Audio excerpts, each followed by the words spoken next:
Hello and welcome to the show. I'm Martin Willis, your host. We have a very interesting guest tonight, Ryan Kralik, and he is going to be talking about a lot of things that are just kind of hard to imagine. We're going to be talking about UAP, UFOs as well, but just he has very interesting theories. I have listened to him, and I'm really glad that he's on as a guest tonight. He's going to make us all think quite a bit as we go along. Our blog this week is part two, the rise and fall of interest in the UFO, in the British crop circle mystery. That's again by Charles Lear, who's on every new blogs and audio blogs every week. And as I mentioned before, Charles is just going to be putting the audio blogs on the podcast feed, and you can catch the podcast feed anywhere you can get a podcast, basically. So I just realized that we just passed our 14th anniversary. Woo, 14 years. And so, yeah, we'll probably have some little celebration on the 15th year. But anyway, I want to thank you all for listening. I was talking to a longtime listener today on the phone, and it's this show has made so many great connections for me over the years, and so many new friends, and what an experience it's been. I enjoy doing it, and I plan to do it for as long as I can. So hope you're enjoying it too, and I really do appreciate all the feedback that I get from all of my listeners. And in the chat right now, we have Dispatch Center and also Thurston and Duckhead, and welcome to you all. People will start coming in, but these are people just in the chat. How do you all? And glad that you are all here. And thank you for all of you who support the show. Anyone can do that.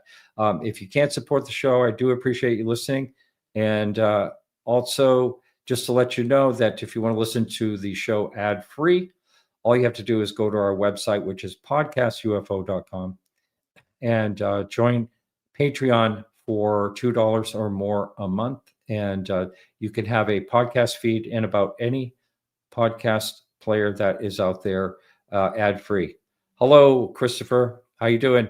And last couple of days ago, I asked everyone to put in the chat where they're from. And so Christopher just said Houston.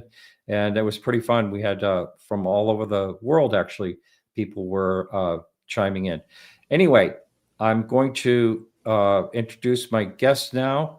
Welcome to the show, Ryan. Good to have you here. Thank you. Appreciate it. And Ryan, you have many interests, but one of the things I have talked about was, and I'm going to have you try to explain what you think about this, because people have been on my show. I had 2 shows devoted to the connection between consciousness and UFOs, and I still don't understand. So, among some of the things we can talk about tonight, I do want to touch on that and see if you can try to have it make sense to me. Oh, I can't wait. Before we do that, talk a little bit about your background, what got you interested in this topic to start with. Sure. So, well, my background is primarily advertising, marketing, communications. Crafting stories that kind of get told between business and consumer, which is not nearly as fun as this. But starting mid-childhood, when I was about 10, 11 years old, I started to take an interest in some of these weird topics. I found out Santa Claus wasn't real. Which I think happens to most people a little bit earlier than it did for me. I was 11, I think. Oh, yeah. Yeah. I was like 4 or 5. Yeah. Yeah. Yeah. Well, we're going through this right now with my kids. I have a 6-year-old and an 8-year-old, and the 8-year-old is just barely hanging on. But I was the oldest, of 3 kids. So I can see why, I'm like 5 years older than my youngest sibling. So my parents were trying to hold it together. I get that. But when I found out that there was no Santa Claus, it was right at a time when I was really starting to question a lot of what I was being taught, in my religion. I went to Catholic school, and we were fairly strict, devout Catholics from a pretty long line of those. And I was a questioner. I wanted to know why. And I don't know if you ever went to Catholic school, but why doesn't do that well there. And so, Catechism. Yes. yeah, Yeah. why? Simple answer: because we said so, and God told us to say so.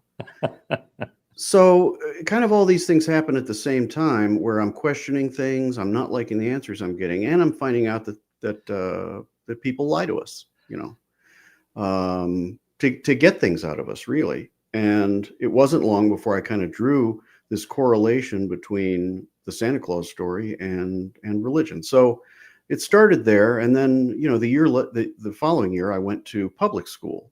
I finally convinced them, let me get out of this place, and I'll go to public school. I promise it'll be better there. And they relented and let me do that. And it was a better place for me generally. And I think it was a better education as far as the things that you learn. And I remember the first thing I remember happening that was different was in science. They were talking about evolution, and I was fascinated by it. For the rest of that year, I would go to the library every week in my town, and I brought home every single book about human evolution, whether whether it was for my reading level or not.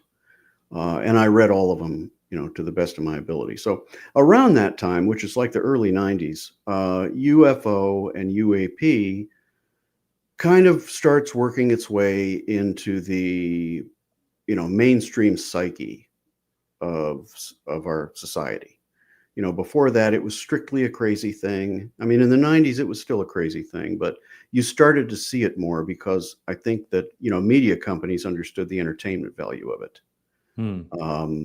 And, I've said this before about UFO and UAP, regardless of whether you believe them or not, that they exist. Almost everybody finds it interesting. And there's many, many, many things that people could come and say were true that aren't, that you would not find interesting at all.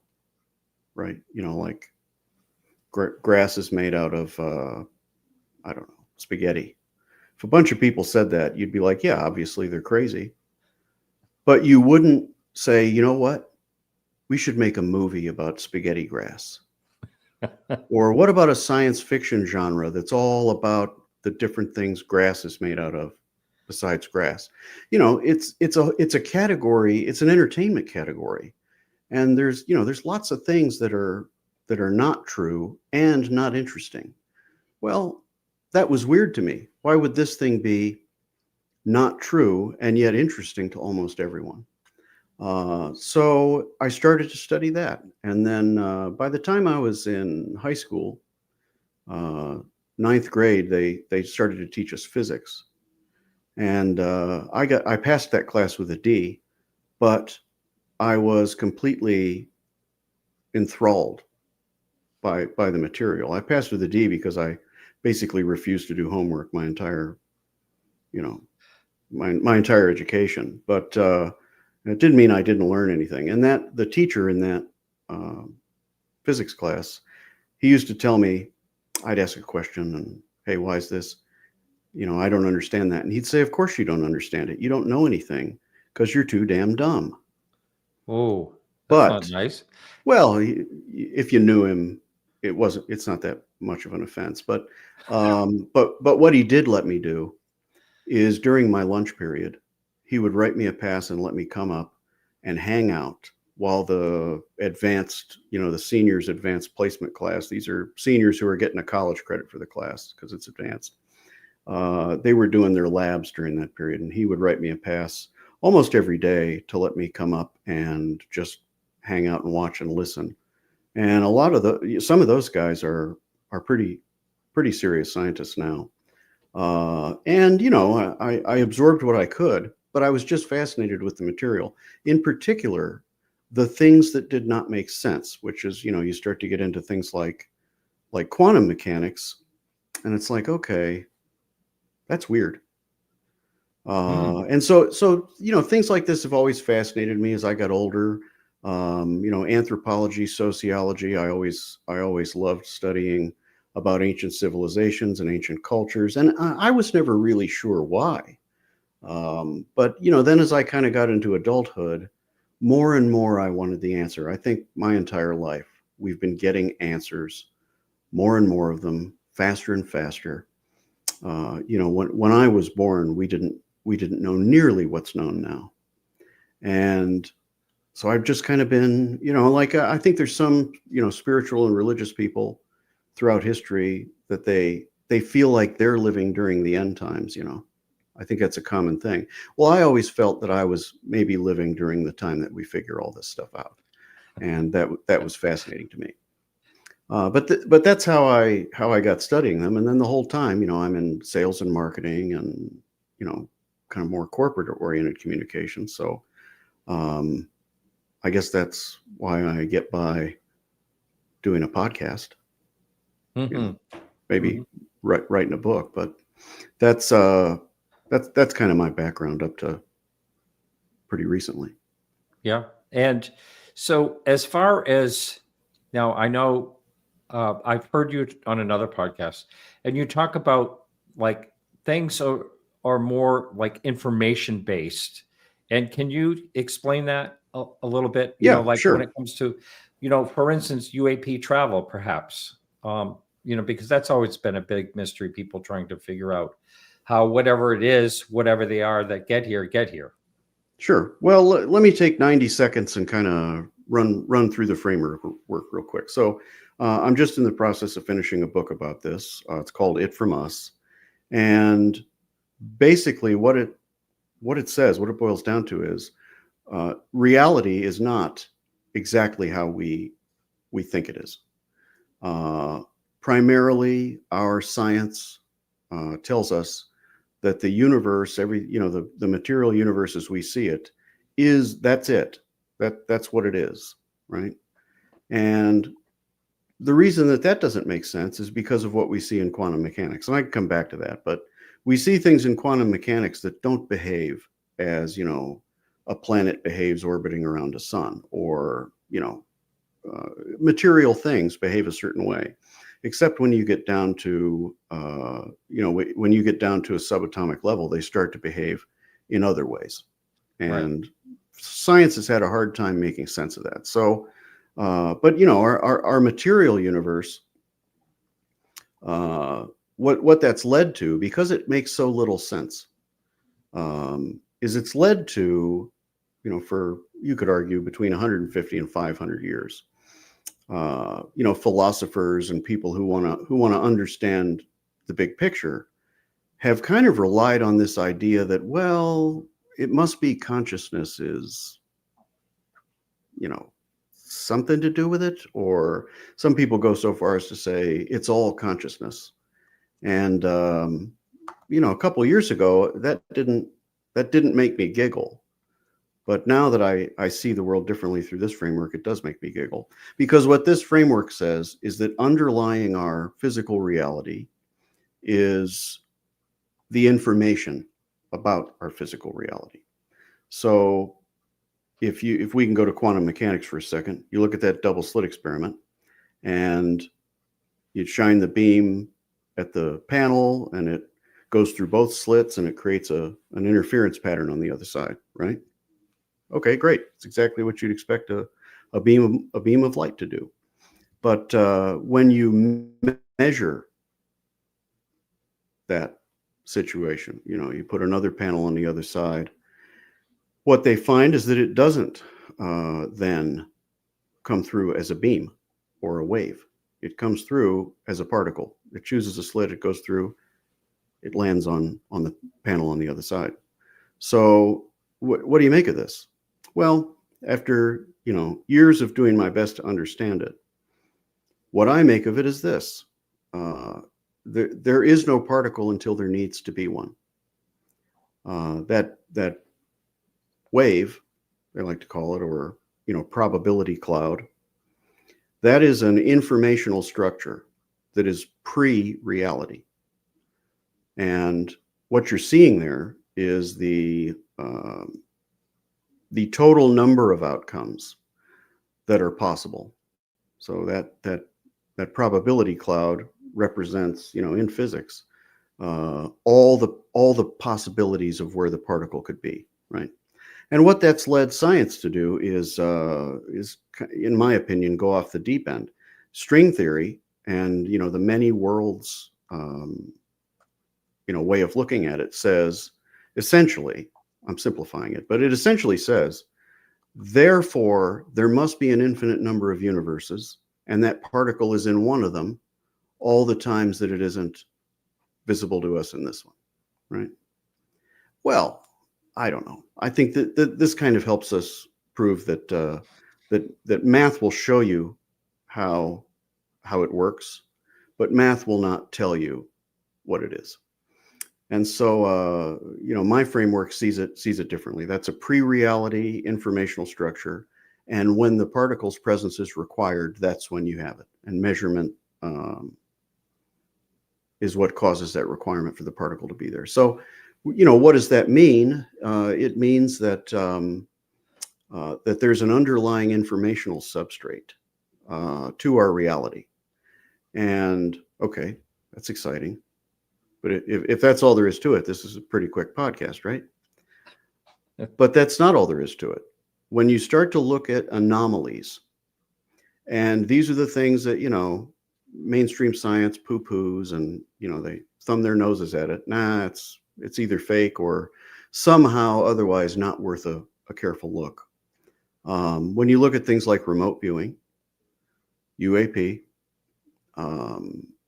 even religious experiences, revelation, these are impossible in a strictly material universe, right? So like I'm a trained remote viewer. I've taken classes, I've learned how to do it. I've read, most of the good books out there on it. I know how it works, but I always wanted to know what the mechanism was. That's how I ended up with this framework. I wanted to know how remote viewing worked. But if you give me a coordinate and that coordinate is associated with an object or a place or an event, there is nothing about how we understand the physical universe that should allow me to describe that thing to you with anything close to accuracy. And yet I've seen it done and I've done it. So how could that be? Well, if there's an underlying informational substrate, if what I'm doing is not seeing anything, my brain isn't, leaving my body and going to some other place that may or may not exist. Frankly, you can remote view things that aren't real. That just doesn't work if it takes waves and particles for information to travel. That obviously isn't the truth. So, but if there was an underlying informational substrate that all things come from, every particle comes from it, so we come from it. And consciousness allows us an interface with that substrate. Then when I remote view, I'm not seeing anything, I'm not going anywhere. What I'm doing is I'm using my consciousness to query the information from the substrate. And that's how I believe it works. So, based on research, I didn't just throw this idea together last weekend and put a stamp on it and mark it for sale. I mean, I've been at this for some time. You with me so far? Yes, I am. But let me just say this. So when you get to something like quantum entanglement, I'm thinking of matter at this point. Sure. But I mean, is that in your mind, is that more like an information type of thing than matter? Well, quantum entanglement, essentially the way that science describes it is, like two protons, for instance, or let's go with photons, photons that come from the same source.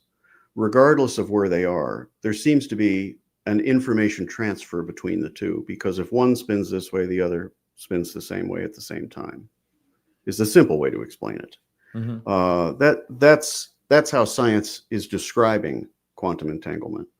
Now, I won't pretend that I definitely have my finger on exactly what the mechanism is, but if reality is based fundamentally on an informational substrate, then space and time are completely irrelevant. They're renders. Um, they're local renders of material reality. That the underlying substrate, there is no space and time. Does that make sense? So Well, sort of. You know, that's how my framework would explain quantum entanglement. Just like that's how my framework explains UAP defying the laws of physics. They're defying the laws of physics because the laws of physics don't apply to them. That isn't a craft. It's not an airplane going from, whatever, few hundred feet above sea level to, the ionosphere in a fraction of a second. That isn't possible. You can't do that. If you there's no material. I'm going to go on record right now. I'm saying it. This is probably the only absolute statement I'm going to make tonight. There will never be a material invented that can do that. Travel through space-time, through an atmosphere, 500 feet above sea level to 75,000 feet above sea level. Plus, it's not going to happen. There will not be that advance in material science. I'm not trying to be a jerk or anything.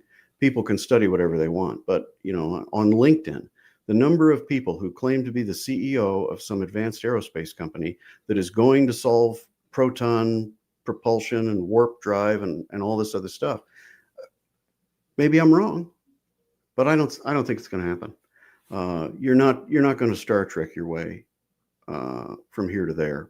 The only thing that the only idea I've encountered about this that seems to make any sense is that they're not traveling at all, not by our definition. They're definitely not flying. They were here, now they're over there, because that craft isn't a spaceship. It's an informational device. It's a local space-time rule rewriter. Well, how does it appear as material? I think it can appear probably any way it wants to. I mean, if you're talking about something that, I'm not saying that it isn't material. I'm not saying that. I'm saying that around it, it has the ability to make it so that the rules of the physical universe don't apply. So I'll give you an analogy. And I should also just preface this by saying my framework is not simulation theory. What simulation theory does is it simply puts the question one level back. It says, oh, this reality isn't the real reality. There's another real reality, and this reality is a simulation running on top of it. Okay. That's... See, we already had a bunch of explanations that pushed the ontology question one step back. Yahweh did it in 6 days or whatever. We're balanced. Our universe is balanced on the back of a turtle, whatever. All kinds of stories already existed where you don't really get to know. You just have to accept it. Mm-hmm. And simulation theory, as I see it, primarily does that. It makes a load of assumptions about reality. My framework doesn't. It makes one, maybe two assumptions. And it explains it, and that's it. You don't need. I don't need to figure out the simulation so I can get a look-see on the other side and find out what real reality is. Does that make sense? Sort of. Okay. It's really interesting. I'm trying to follow along. I think it's all fascinating. One of the things that oftentimes people will say is, they can't get here from there, and I do understand that the distances. If we're talking about a physical craft, the distances are, just crazy to even imagine how far 4 light years away is to the nearest star, for instance. I mean, and that's, crossing your fingers that there's any life at that star. Now, if you were traveling at speeds that are probably theoretically possible, but that we haven't engineered anything that can travel, you could be to like Alpha Centauri B or Proxima Centauri. You could be there if you traveled 100,000 miles an hour, and depending on when you did it, you could be there in around 1,500 years. So it would be theoretically possible. Now, I'm not being funny. This would be theoretically possible. You could design a way for your entire civilization to travel over many, many, many generations and have some kind of chance of somebody ending up there. But I think that would be a pretty stupid move, because you're going to get there not knowing what's there.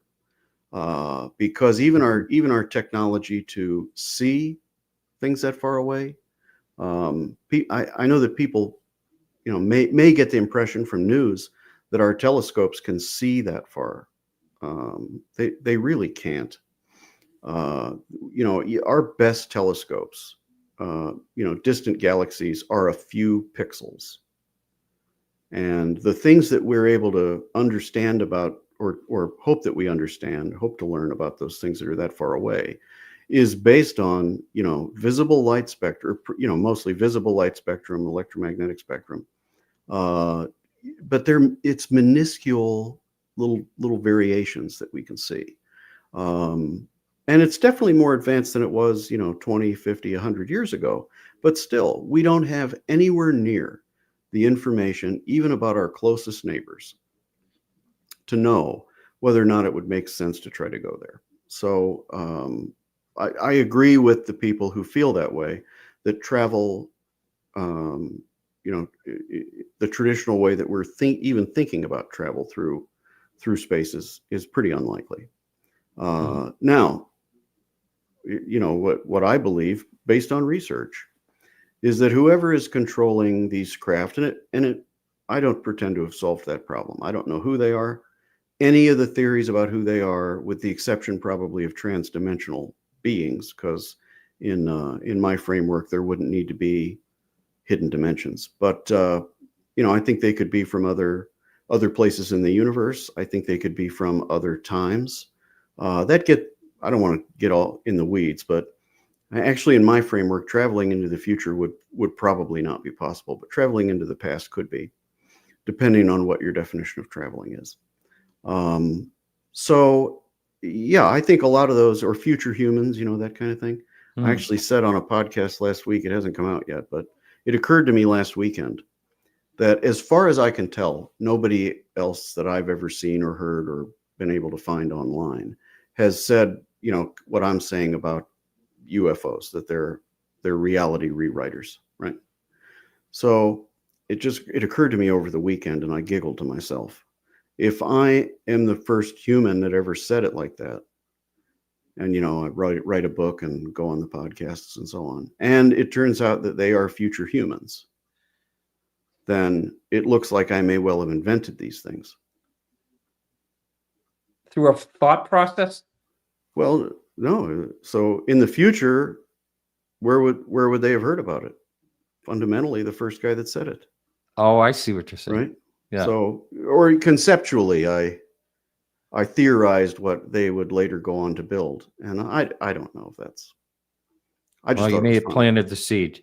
I just thought it was fun. Yeah. I just thought it was funny. I don't know if time works that way, but that's what I see them as, is reality rewriters. And if I'm right, and there's an underlying informational substrate, then communication is, for a civilization, a species that had an understanding of this, we would then be talking about, a civilization that has a far better understanding of the nature of reality than we do, a far better understanding, and probably have for a very long time. So if they possess the technology, relating to that understanding that allows them to master those, master that truth, that reality is not as fixed as we think it is, then space and time are just not factors. for them to travel or communicate or think. Very And interesting. and if you want to dig into this, you can. Look up what Gary Nolan has said and found about some of Jacques Vallée's materials that he's been able to run tests on, mass spectrometry, and a lot of materials analysis. And he said you wouldn't even if we could do this, and I think he said we could, right? I'm just kind of assuming that all the listeners kind of know what I'm talking about. But Jacques Vallée gave some materials to Gary Nolan, who's it's actually an immunologist, but he's an academic at Stanford. And Gary ran tests on these materials, and he found really interesting things. One is the isotopic ratios of some of the atoms, or some of the elements there they're not from our sun. Now, it doesn't mean that you couldn't manufacture something to appear that way. You could, but it would be tremendously expensive, and there would be no clear reasoning for why someone would do that.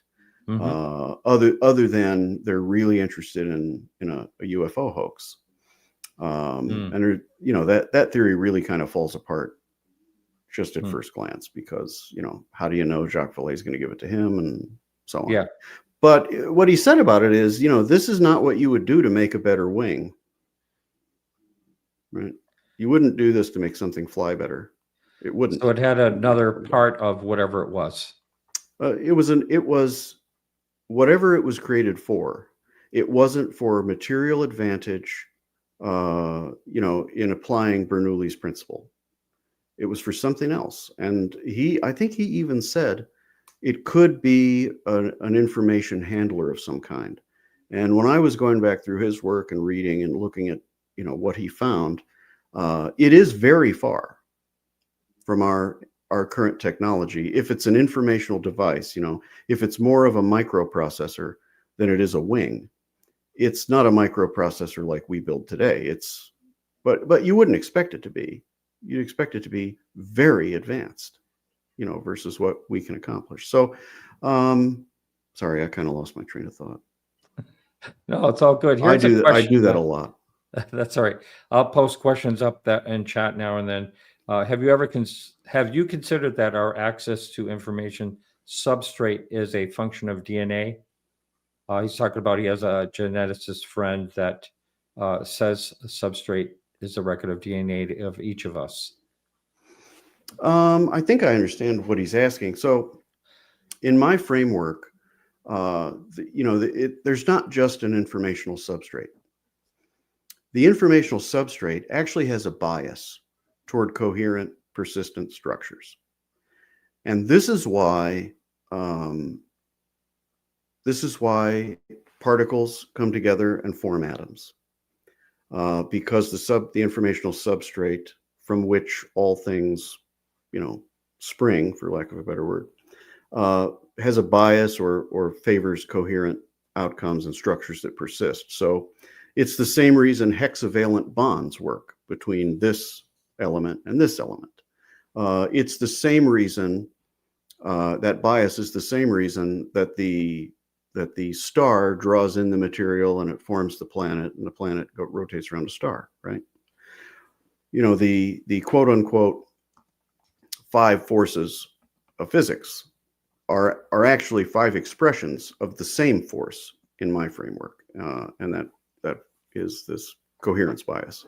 So what that causes over time is an increased complexity in structures within the universe, and we actually see that. There's a couple of scientists, Robert Hazen and Michael Wong, who a couple of years ago they published an academic paper with a few other people that essentially says that the way that they evaluate it, everything has gotten more complex. Now they're primarily looking at just things, rocks and elements and atoms and so on. But you see this with life too. The only place that we're absolutely certain life exists is here, and we've seen that increased complexity throughout the evolution of life on Earth. So what I actually think, biology is just the next expression of that bias. And what you get from biology is the substrate sort of creating agents, right? Consciousness agents who can, at first, they can alter reality in little ways. So, for instance, if you want to break it down, every thought that you have is an electrical and chemical process, at least an electrical and chemical process happening inside your head, right? That is material. Just by thinking something, you are changing reality. Now, granted, you're not necessarily doing it in a very big way or a very meaningful way, but you are, just by virtue of existing, you have a measurable physical effect on reality. But then what I find in my evaluation is as we get more complex, so does our consciousness. And now our consciousness is to the point, it is what it is in human beings. And that consciousness interfaces with the substrate. That's how remote viewing works. It explains NDEs, where your consciousness, at least for a period of time,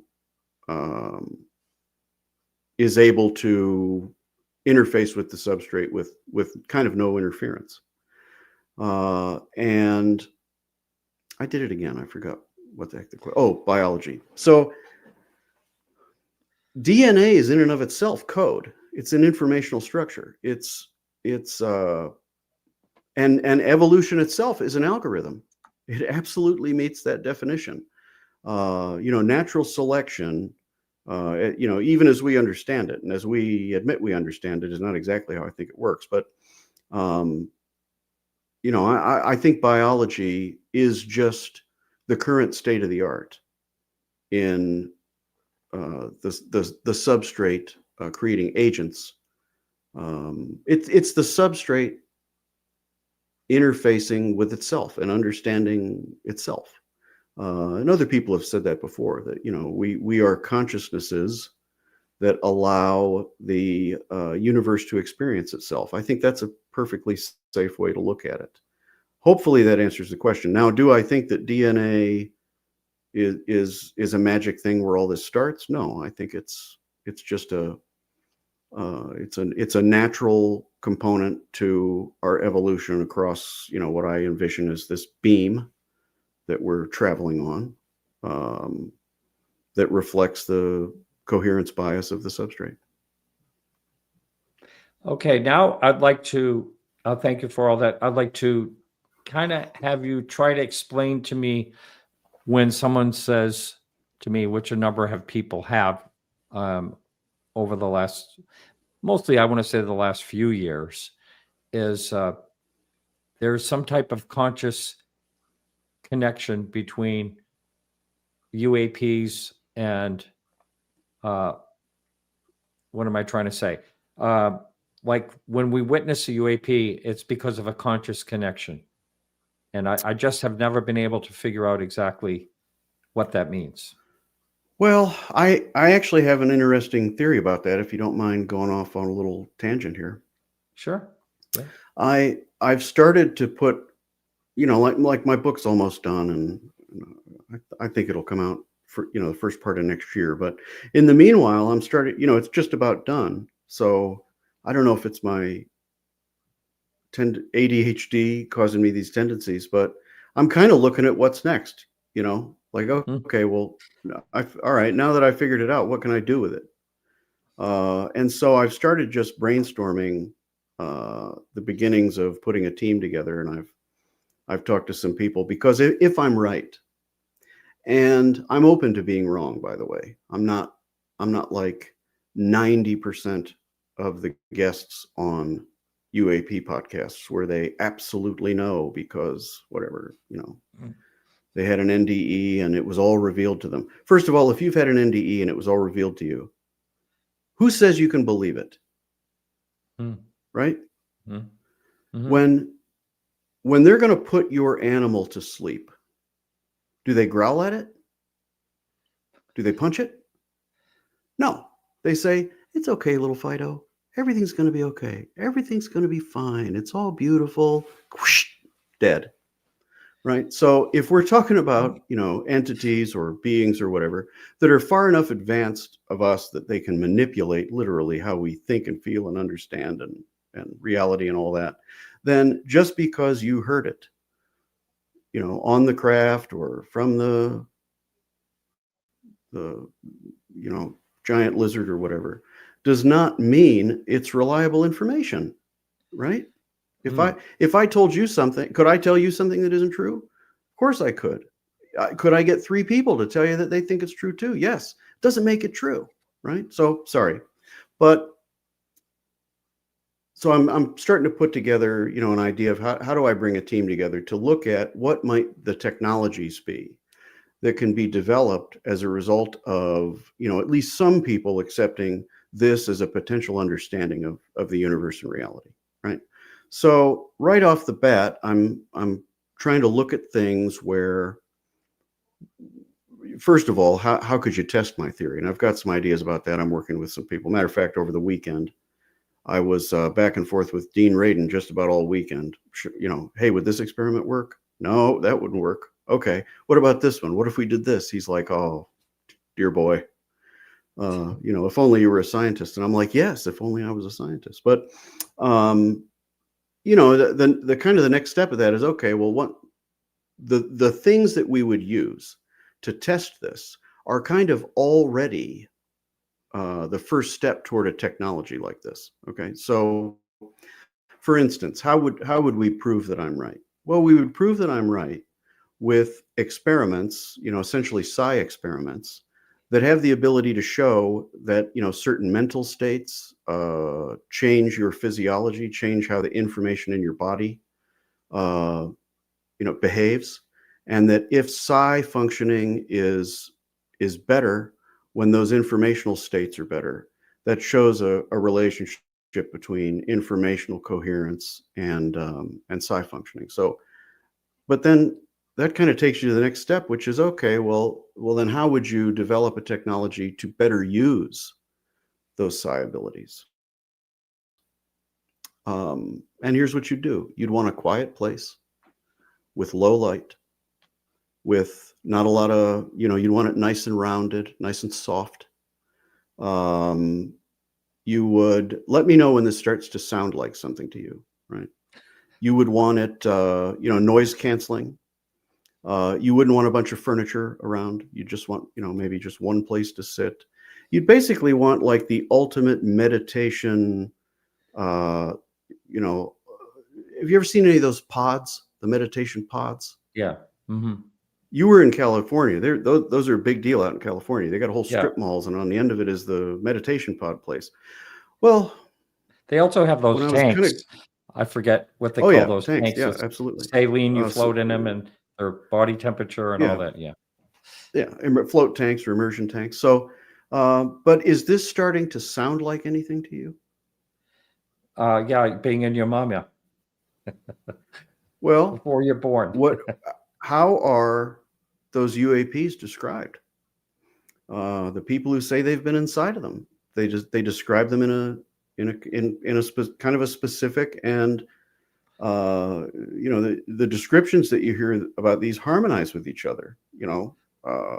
There's no equipment. There's just a seat, or there's nothing, and the walls are smooth, and there's no seams, and there's no rivets, and the lighting is just so. And if you're inside, you can't hear anything outside. Basically, and I realized this about halfway through, kind of working out, okay, what might that next technology? What's the first technology that maybe I could participate in developing as a result of the understanding and acceptance that whatever reality is based on information, and psi shows us how it's done. And that's kind of what I came up with as the next step is devices that would improve access to the substrate between your consciousness and the underlying nature of reality. And so, and then I'm doing research into, okay, well, what kind of things would do that? and that led me to modes of meditation and things like that. And so I'm thinking about it, kind of going back and forth with my little AI assistant, and lo and behold, it looks an awful lot like the inside of a UAP, which is not weird. I wasn't surprised. It was fun to realize, but I wasn't surprised at all, because that's exactly what I'm saying the UAP is. It's an interface device that allows you to rewrite local reality. Now, I only know of one thing that definitely already exists that can do that, and it is consciousness. Right? I don't know, have you ever heard of spoon bending? Yeah. It's real. I've talked to enough people that I trust who have done it. Now, I haven't personally seen it, but there's many, many things people believe they haven't personally seen yet. But, if PK and, psychokinesis, telekinesis, even remote viewing, if those things are possible, then our consciousness already has the strongest the strongest attributes towards some kind of command of the substrate. So it doesn't surprise me at all when people say, either the device itself seems to be conscious, or the inhabitants communicate telepathically. There's people who see UAPs that get the impression that they're somehow participating mentally with the behavior of the UAP. That's not weird at all, because again, based only on what we already know, not trying to Star Trek this thing and imagine stuff that's based on who knows what, based on what I already know about the substrate of reality and consciousness's participation in it, then my guess would be that all or most of these devices operate that way. Somebody with a consciousness is in control of that craft to some degree consciously. And if there's no steering wheel inside, it's got to move around some way. Yeah. Very interesting. Well, I think I asked this with my guest last week. When we talk about consciousness, what defines consciousness at what level of intelligence, or does it not matter? I mean, can a tree be conscious? A tree is conscious. A tree is conscious. Okay. Are you familiar with any of the work of Rupert Sheldrake? Mm-mm. Rupert Sheldrake is technically, I think he's a biochemist, but evolutionary biology has been kind of his primary endeavor. But he wrote a book called what was that called? It was New Science of Life, and that's when he came out with this idea of something called morphic resonance, which is not dissimilar from what the viewer who asked the question about DNA. It's not dissimilar from that. Oh, he's got a follow-up question, by the way. Oh, okay, good. We're going to squeeze that in. Yeah. Yeah. Rupert Sheldrake says, and actually Rupert Sheldrake was one of the first people I reached out to when I was developing this framework. And I just, fire off a bunch of emails. These people are famous. They're not going to reply to me.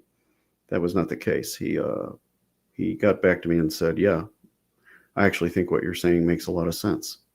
But he says, basically that he calls it a morphic field, that there's a morphic field that all biological life is somehow connected to.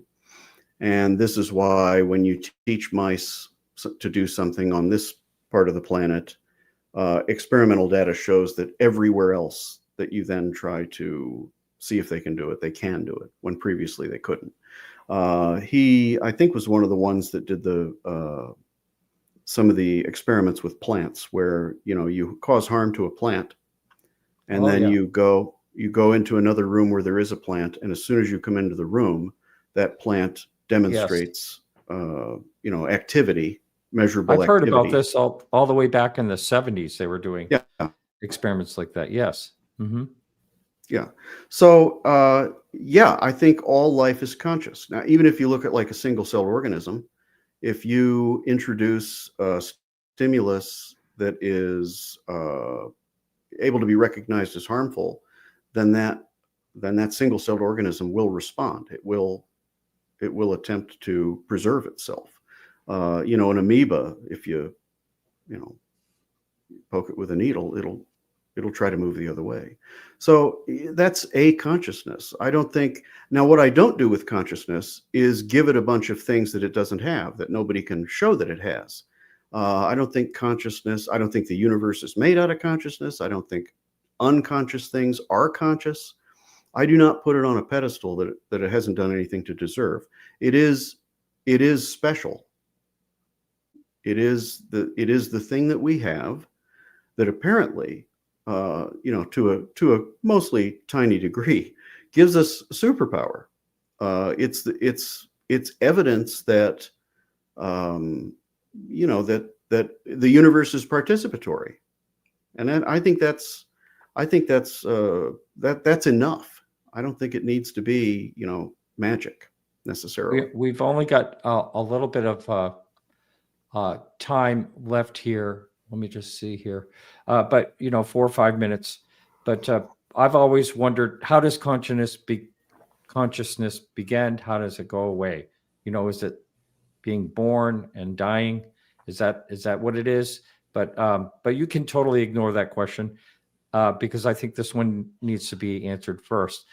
So it's a follow-up. Chris is writing about the DNA, really asking more about the ability to access memory of the substrate, not necessarily in real time, but as a recording.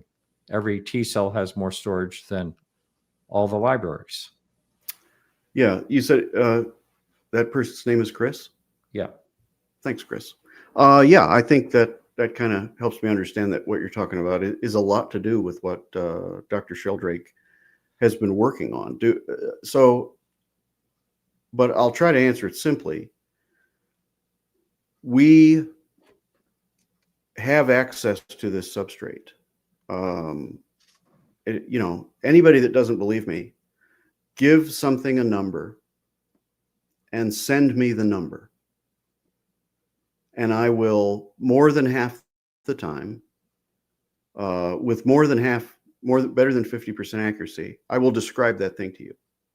I will sketch a rough drawing of it. Now, I won't know what it is necessarily, but when I show it to you, you'll say, "Oh yeah, that's the vase on the shelf over there." And sometimes I'll even have drawn the shelf. So, all right, I'm going to do that. I'm going to do that after we hang up. Oh yeah, and then I'll put the results in. Interesting. Yeah, that would be fun. Yeah. So now then somewhat less than half the time it's gobbledygook that makes no sense. Sometimes it's gobbledygook that makes no sense that goes on to make sense later. But I think what he's asking there is what is biology's level of access? It's tremendous, is what it is. It means that there is nothing, theoretically, there is no information that can exist that you don't have some level of access to. Now, you also have a very large, complex, very noisy brain. It's working all the time. Frankly, the brain is in the way of this.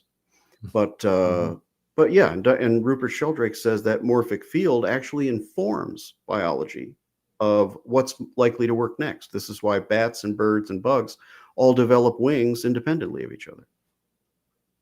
Mm-hmm. So we have just 1 minute. So if you want to, here's another, I'll just quote this: the idea of a particle not existing until necessarily fits simulation theory. Like a video game. It does. Yeah. But the problem I have with simulation theory is that all it does is explain why this reality doesn't make sense. It doesn't answer then what's the other reality that this one is operating on top of. And information first, which is what I call my framework. There isn't any additional universes needed. Dark matter's not needed. Gravity isn't. Space-time isn't bent. Space-time doesn't exist. Dark energy doesn't exist. The speed of light doesn't have to be constant everywhere. The Big Bang doesn't have to have been at an instant. I could go on, but it is similar to some of those theories, and what he said about simulation theory is accurate. Okay, we got less than a minute, so just throw out all your information, if you would. Itfromus.com. You can learn everything you need to learn there, whether I say it out loud or not. Book will be out when it's out. If you get it, I hope you like it. I've enjoyed writing it. Yeah, excellent. And thanks for having me on. I appreciate you. Thank you very much. It's been a real putting me out pleasure. there. Yeah, very, very interesting. All right, and I love to hear from guests like you that have these great theories. So thank you. I appreciate it. Anytime. All right, everyone. So we will be back next Tuesday with Len Filippo, that's his name. He may be on Tuesday, I'm not sure, or it might be Professor Matthew Shadegas, one or the other, and one of them is going to be on Thanksgiving Day next week. And so thank you all so much for being here. And remember to keep your eyes to